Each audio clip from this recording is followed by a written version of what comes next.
রাবিল কাসার প্রথম প্রশ্ন করছেন আব্দুল আলিম, তিনি বলছেন বাংলাদেশের হাসারাঙ্গার বল স্ট্রাগল করছে অথচ রিশাদকে একাদশে নিচ্ছে না, বাংলাদেশ কি কখনোই লেগ স্পিনারদের কদর হবে না? না, এখন আপাতত লেগ স্পিনারদের বাংলাদেশ ভালোই কদর করে, হয়তো খুব বেশি লেগ স্পিনার বা এখানে একটা প্রশ্ন আসতে পারে যে ভালো মানের লেগ স্পিনার কি আছে বাংলাদেশের রিশাদ ছাড়া?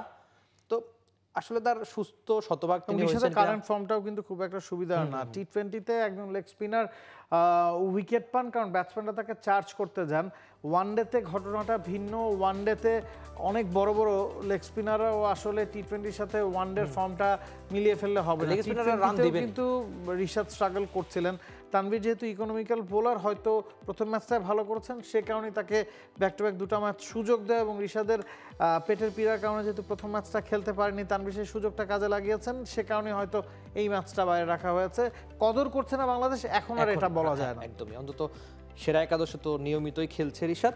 আর মোহাম্মদ আব্দুল্লাহ বলছেন নাইমকে একাদশে দরকার, মানে নাইম শেখের কথা বলছেন তিনি। না, আগের ম্যাচে ওপেনার তানজিদ ভালো করেছেন, এই ম্যাচে পারভেজ হোসেন ইমন ভালো করেছেন। যদি দুজন ধারাবাহিকভাবে ব্যর্থ হতেন তাহলে হয়তো আরেক ম্যাচে আপনি নাইম শেখকে দেখতে পারতেন। এখন আমার মনে হয় না যে লাস্ট ম্যাচে দুজনের কাউকে বসাবে। এবং নাইম শেখের খেলাটা মনে হয় নির্ভর করছে বাংলাদেশ এই ম্যাচে হারে নাকি জেতে, সেটার উপর। সিরিজটা যদি অন দ্য লাইন থাকে আমার মনে হয় নাইম শেখের সুযোগ তৃতীয় ওয়ানডেতে হবে না। তবে সিরিজটা আজকের ম্যাচে হেরে গেলে বাংলাদেশ যে কোনো একজনকে ড্রপ করে বা বিশ্রাম দিয়ে হয়তো নাইমকে সুযোগ দিতে পারে। পরের কমেন্ট একটু বড় কমেন্ট, তাহসিন মাহবুব কমেন্টটা করেছেন। তিনি বলছেন জয়সল, তিলক ভার্মা, রবি বিষ্ণয় এবং হৃদয় জয়, তামিম ইমন বলতে গেলে প্রায় একই সময়ে আন্তর্জাতিক ক্রিকেটে ডেবিউ হয়েছে, কিন্তু আজ তারা কোথায়, আমরা কোথায়? এটা কি আমাদেরই ব্যর্থতা নাকি মিরাজ যতক্ষণ থাকবে ততক্ষণ মোসাদ্দেকের কোনো জায়গা নাই? ব্যাপারটা এমন খুব একটা জটিল আসে আমাদেরই ব্যর্থতা কিনা। সেক্ষেত্রে জয়সওয়াল ছাড়া বাকিরা কিন্তু জাতীয় দলে নিয়মিত খেলছেন না, রবি বিষ্ণয় বা তিলক বর্মা টি20তে খেলছেন এবং ভারতের টি20 দলটা আসলে আলাদা, সেটা তাদের মূল দল বলা যায় কিনা তা নিয়ে আসলে প্রশ্ন আছে। কারণ দেখা যায় মূল ইভেন্টের সময়ই তারা মূল দলটাকে টি20 খেলতে নামায়। তো তার মানে হচ্ছে জয়সওয়াল সব ফরম্যাটেই খেলছেন বা তিনি অন্যদের চেয়ে আলাদা। ওই বিশ্বকাপের সময়ও ছিলেন, এখনো আছেন।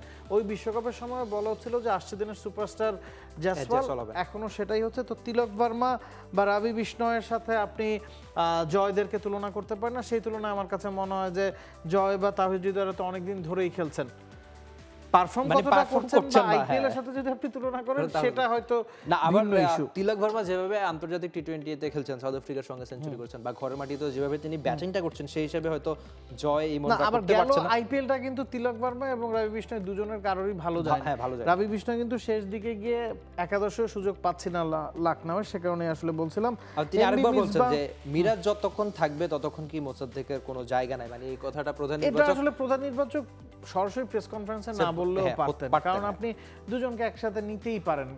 মিরাজ যদি অফ ফর্মে থাকেন, মোসাদ্দেককে আপনি খেলাতেই পারেন, মোসাদ্দেককে আপনি স্পেশাল ব্যাটসম্যান হিসেবেও খেলাতে পারেন, বোলার হিসেবে হয়তো খেলাতে নাও পারতে পারেন। তবে মোসাদ্দেক এর আগেও যখন জাতীয় দলে খেলেছেন স্পেশালিস্ট ব্যাটসম্যান হিসেবেই খেলেছেন, বোলিং হয়তো টুকটাক করতেন।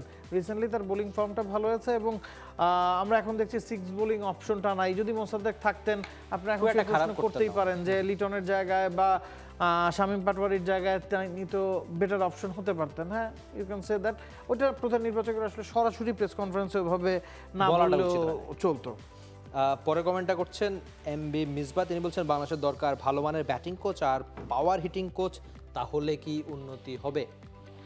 হয়তো উচিত। ব্যাটিং কোচ তো বাংলাদেশ সবসময় রেখেছে, পাওয়ার হিটিং কোচও মাঝখানে দু একবার রাখা হয়েছে। এখন এখানে এটা নিয়ে আমি আসলে সন্দিহান যে রাখলেই উন্নতি হয়ে যাবে, ব্যাপারটা তা না। এখানে পরিশ্রমের একটা বিষয় আছে, চেষ্টা নিবেদন সবকিছুরই আসলে বিষয় আছে। শুধু কোচ রাখলেই যে আপনার খেলার উন্নতি ঘটবে তা না, বিষয়টা খেলোয়াড়দের নিজের উপর আসলে 70 থেকে 80%।